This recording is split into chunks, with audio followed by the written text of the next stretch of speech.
வணக்கம், welcome to Muthu Prabhas kitchen. இன்றைக்கி நம்ம பார்க்க போகிறது மட்டன் எலும்பு சூப்.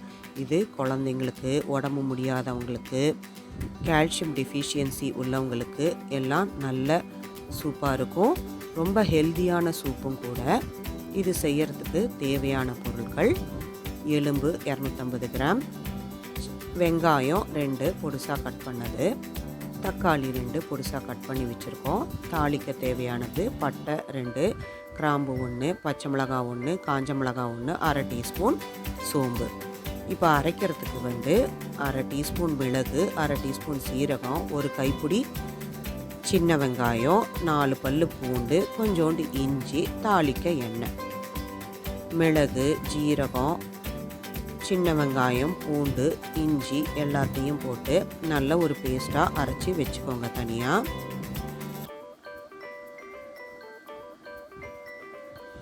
மஞ்சத்தூள், ஒரு டீஸ்பூன் நெய், உப்பு எல்லாம் சேர்த்துக்கலாம். ஒரு டீஸ்பூன் எண்ணெயை விட்டுட்டு அந்த ஸ்பைசஸ் எல்லாம் ஃபஸ்ட்டு ஆட் பண்ணிக்கோங்க.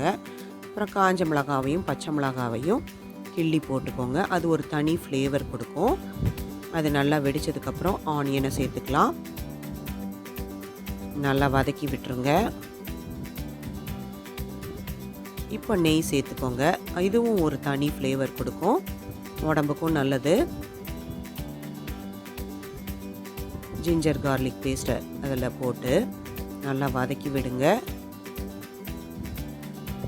நல்லா வதங்கி பச்சை வாசனைலாம் போனோன்னே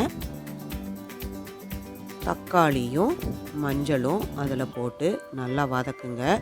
ஜிஞ்சர் கார்லிக் பேஸ்ட் போட்டிருக்கனால கொஞ்சம் நல்லா வதக்குங்க, இல்லைன்னா அடி பிடிச்சிக்கும். நல்லா மசிச்சு வந்தோடனே எலும்பை போட்டு நல்லா வதக்கி விடுங்க. தேவையான அளவு உப்பு சேர்த்துக்கோங்க.